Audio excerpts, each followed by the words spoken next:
बिस्मिल्लाहिर्रहमानिर्रहीम। अस्सलाम वालेकुम। मैं हूं ईसा नकवी। आज पाकिस्तान तहरीक इंसाफ की हुकूमत के 2 साल मुकम्मल हुए। 18 अगस्त है और आज से 2 साल पहले 18 अगस्त को ही ये हुकूमत जो है ये कायम हुई थी। इस दिन के मौके पर वज़ीर-ए-आज़म इमरान ख़ान ने एक इंटरव्यू दिया है। दुनिया टीवी के जो प्रेसिडेंट हैं कामरान ख़ान, उनको एक ख़ुसूसी इंटरव्यू दिया है जिसमें बहुत तफसील से उन्होंने बात की है पाकिस्तान को दरपेश मुख्तलिफ़ चैलेंजेस के हवाले से, इस हुकूमत की कामयाबियाँ, इस हुकूमत की नाकामियाँ, या इस हुकूमत को ऐसे जो चैलेंजेस दरपेश थे जिनके ऊपर कुछ ज़्यादा पेश रफ्त नहीं हो सकी।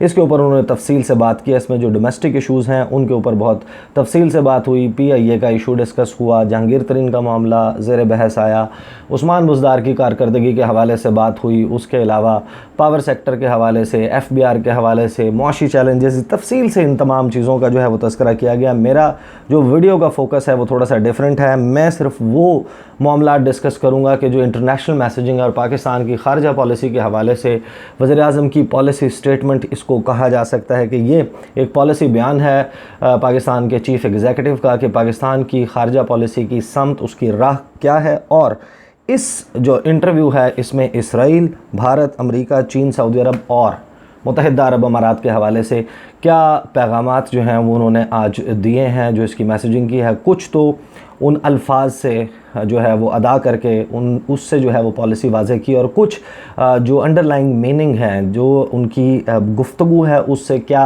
चीज़ सामने आती है, वो दोनों चीज़ें जो हैं वो मैं आपके सामने रखूँगा। लेकिन जिस तरह डिस्क्लेमर दिया जाता है किसी भी वीडियो से पहले, तो मैं इस मौजू के ऊपर गुफ्तगू करने से पहले मैं आपको ये बताऊँ कि हम गुफ्तगू कर रहे हैं इमरान ख़ान साहब की, जो वज़ीर-ए-आज़म पाकिस्तान हैं, चेयरमैन हैं तहरीक इंसाफ के, और जिनके बारे में उनके मुखालिफिन ये कहते हैं कि वो यहूदी लॉबी के एजेंट हैं।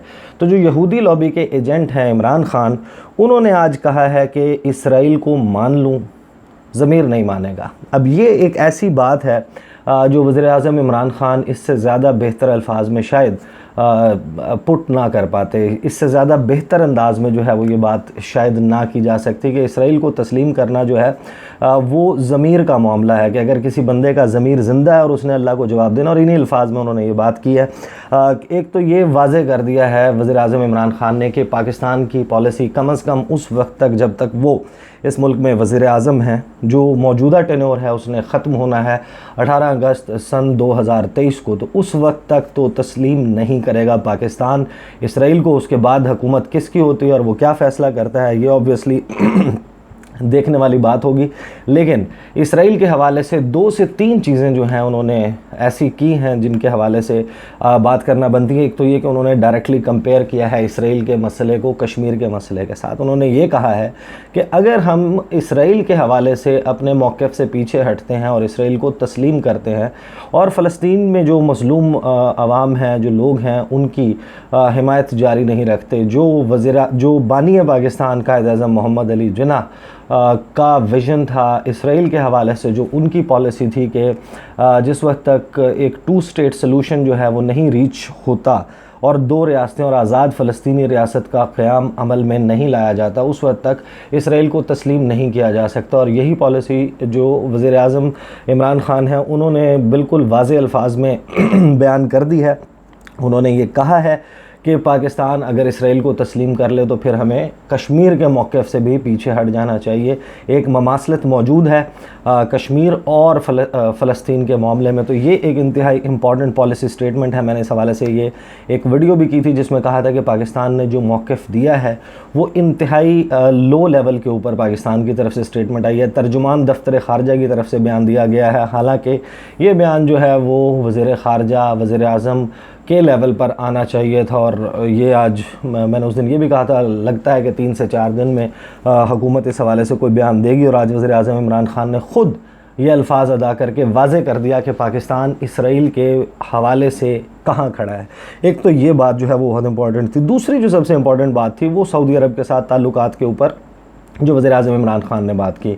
उसमें जो उनसे सवाल हुआ वो सवाल सऊदी अरब के साथ ताल्लुकात के हवाले से था। उन्होंने 2 से 3 चीज़ें कही हैं। एक तो वो है जो उनकी अपेरेंट स्टेटमेंट है, और उस स्टेटमेंट में जो उन्होंने बात की है वो मैं कोट करूँगा और मैं आपको बताऊँगा कि उसमें यानी कि उसका ज़ाती तौर पे मैं उसको जब एनालाइज़ करता हूँ तो मैं उसका क्या मतलब अखज़ करता हूँ। एक तो उन्होंने ये कहा है कि सऊदी अरब के साथ पाकिस्तान के ताल्लुकात बेहतरीन हैं। पाकिस्तान और सऊदी अरब जो हैं वो एक की रिलेशनशिप है सऊदी अरब के साथ पाकिस्तान का। सऊदी अरब ने पाकिस्तान की हर कड़े वक्त में, हर मुश्किल वक्त में मदद की है। बट हैविंग सेड दैट, शायद कुछ लोग मिस कर गए हों, वज़ीर-ए-आज़म इमरान ख़ान ने एक बात और कही। उन्होंने ये कहा कि सऊदी अरब एक आज़ाद ख़ुद मुख्तार मुल्क है, उसकी अपनी ख़ारजा पॉलिसी है। अंडरलाइंग मीनिंग जो मुझे समझ आता है वो ये कि कश्मीर के ऊपर पाकिस्तान, सऊदी अरब, मुत्तहिदा अरब अमारात और जो अरब ममालिक हैं, ख़लीजी ममालिक, अब शायद उनसे उस तरीके से मदद तलब नहीं करेगा, हिमायत नहीं मांगेगा उनसे, कश्मीर के ऊपर पाकिस्तान की हिमायत करें। ये शायद अब एक बहुत बड़ा पॉलिसी शिफ्ट होगा पाकिस्तान का कि अगर पाकिस्तान के वज़ीर-ए-आज़म ये कह रहे हैं कि वो ख़ुद मुख्तार मुल्क हैं, कश्मीर के हवाले से उनकी अपनी ख़ारजा पॉलिसी है, तो अगर उनकी ख़ारजा पॉलिसी में वो कश्मीर का तज़किरा नहीं कर रहे, कश्मीर के ऊपर हमारे मौक़िफ़ की हिमायत नहीं कर रहे, तो ये फिर उनकी मर्ज़ी है। अपने रिलेशनशिप को एक अच्छा रिलेशनशिप सऊदी अरब से करार देने के बाद जिस वक्त वो ये बात करें, तो इसका मतलब ये है कि अभी जो सऊदी अरब और पाकिस्तान के दरमियान हालिया जो कॉन्टैक्ट्स हुए हैं, उसके बाद अब ये तय हुआ है कि पाकिस्तान कश्मीर के मामले के ऊपर सऊदी अरब से और दीगर ममालिक से ना तो हिमायत तलब करेगा और उस हिमायत से अपने ताल्लुकात को इन ममालिक के साथ नहीं जोड़ेगा। उसके बाद आ जाते हैं भारत के हवाले से। भारत के हवाले से वज़ीर-ए-आज़म इमरान ख़ान ने कहा कि भारत को आलमी दुनिया जो बड़े बड़े ममालिक हैं वो चीन के ख़िलाफ़ इस्तेमाल कर रहे हैं, तो बाकायदा इस्तेमाल होने वाला मुल्क जो है वो भारत को करार दिया है कि जिसको कोई बैरूनी क़ुव्वतें जो हैं वो किसी और मुल्क के ख़िलाफ़ इस्तेमाल कर सकते हैं। ये भारत के हवाले से बात की। चीन के हवाले से सबसे मेरा ख़्याल है अहम बात की, और वो एग्जैक्टली डायरेक्शन है पाकिस्तान की फ़ॉरेन पॉलिसी की इस वक्त। और ये अब बाकायदा जो इसका बिल्डअप है वो मैं आपको बता देता हूँ कि मैंने एक वीडियो भी की थी जिसमें मैंने कहा था कि पाकिस्तान का जो वज़ीर ख़ारजा का बयान था लद्दाख वाले मामले के ऊपर, जिसमें उन्होंने चीन के मौक़िफ़ की हिमायत की और भारत की खुलकर मुखालफत की। उसके बाद दफ्तर ख़ारजा से एक बयान आया जिसमें उन्होंने इस मामले को चीन और भारत का बायलैटरल इशू करार दिया। फिर मैंने उसके ऊपर एक वीडियो की थी और उसके ऊपर बहुत सारे लोग कह रहे थे कि शायद मैं जो है वो अल्फाज का जो इस्तेमाल है वो कुछ गलत कर रहा हूँ। कुछ लोगों को वीडियो याद होगी, लेकिन उसमें मैंने ये कहा था कि पाकिस्तान को खुलकर जो है वो चीन के हवाले से बात करनी चाहिए, और फिर पाकिस्तान ने वो पोजीशन ली और आज वज़ीर-ए-आज़म ने उस पोजीशन को एंडोर्स कर दिया है। उन्होंने ये कहा है कि पाकिस्तान का मुस्तकबिल चीन के साथ जुड़ा है और पाकिस्तान की हर मुश्किल वक्त में चीन ने मदद की है। और उसके बाद उन्होंने एक प्रेडिक्शन की है, और वो प्रेडिक्शन ये कि उन्हें वज़ीर-ए-आज़म की असेसमेंट में, इमरान ख़ान साहब की असेसमेंट में उन्हें लगता है कि चीन जो है वो इतना ग्रो कर गया है, इतना वो जो है वो तरक्की कर गया और उस समत पे है, उस मुकाम पर पहुंच गया जहां पर मुस्तकबिल में कोई भी मुल्क चीन का मुकाबला नहीं कर सकेगा। लेकिन साथ ही एक बहुत जो तनकीद भी होती है पाकिस्तान के ऊपर, ख़ास तौर पर हमारे पड़ोसी मुल्क भारत में जो उनका मीडिया है, उनके जो सियासतदान हैं, वो जब बात करते हैं और जब मगरबी मीडिया बात करता है, वो कहता है कि पाकिस्तान जो है वो बाकायदा चीन के बहुत ज़्यादा ज़ेर असर है, तो उसके ऊपर एक जुमला वज़ीर-ए-आज़म का ऐसा ज़रूर है कि जिससे ये पता चलता है कि वज़ीर-ए-आज़म ने ये बताया कि अगर लोगों को ये लगता है कि पाकिस्तान बहुत ज़्यादा डिपेंडेंट है चीन पे, तो ये अल्फाज तो नहीं इस्तेमाल किए कि पाकिस्तान कोई पैरासाइट नहीं है चीन पर। उन्होंने ये कहा कि चीन को भी पाकिस्तान की ज़रूरत है, चीन पाकिस्तान पर डिपेंडेंट है और पाकिस्तान चीन पर बहुत सारे मामलात पर डिपेंडेंट है, और जो पाकिस्तान की जियो स्ट्रेटजिक पोजीशनिंग है, जो जोग्राफियाई पाकिस्तान की पोजीशन है, उसकी वजह से पाकिस्तान चीन के लिए बहुत अहम है। तो ये एक इंतहाई जो है वो ऐसी मैसेजिंग है जिसमें वो जो बता रहे हैं कि पाकिस्तान के साथ चीन का मफाद जुड़ा है, तो उन्होंने उसको भी सेटल कर दिया। साथ ही उन्होंने जो सदर शी जिनपिंग का दौरा है उसके हवाले से भी मैं वीडियो में तज़किरा कर चुका हूँ। शाह महमूद कुरैशी जो जा रहे हैं उसमें भी उस दौरे के हवाले से, डिप्लोमेसी में इस तरह नहीं होता कि एक दिन प्लान हो और दूसरे दिन दौरा हो जाए, उसके ऊपर बड़ा जो है अरसा काम होता है। और जो वज़ीर ख़ारजा शाह महमूद कुरैशी 20 अगस्त को लाइकली है कि वो जाएंगे चीन, और उस दौरे में चीन और पाकिस्तान के दरमियान मुख्तलिफ़ शोबों में शराकत के हवाले से जो मंसूबे जारी हैं, और सदर शी जिनपिंग के दौरे में कौन कौन से मंसूबे हैं, वो किस स्टेज पर पहुँचे होंगे,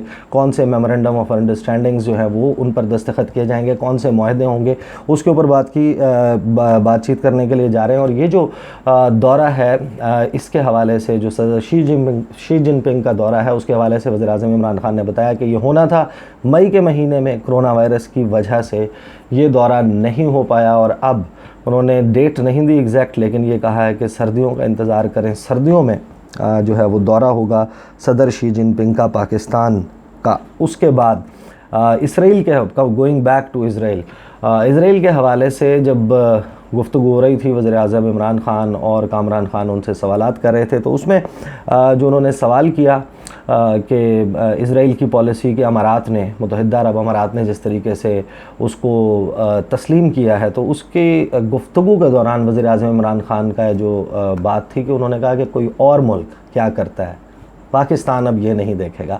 पाकिस्तान की जो पॉलिसी है वो अब किसी दूसरे मुल्क को देखकर नहीं बनाई जाएगी।